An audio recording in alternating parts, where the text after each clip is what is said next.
No momento em que não por visto hope ainda pessoa tem alguma decisão da para de preparação latest update como eu compartilhar tá com o doorlichtingsrapport tá claro e doorlichtingsrapport é de uma indicação de ação não começa a worden tomar. Dus tem hoop ik als começa a ter post. Orma bij de meneer zit dat die voor een situatie die een onduidelijkheid, maar dan kan je compagnie te gaan kijken in outra komende situatie daar.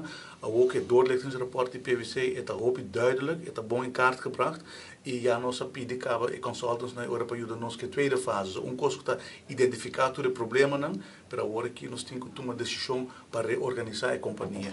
E com a situação de empregado nan, a passar a informar nan que não tem fundo para aumentar lo que está lo qual con anta auto puntra como aumento automático de 105 florin nós não tem espaço financeiro para isso e informar devidamente. Dus que tem algum outro incertidumbre no momento aqui não está conhecido também.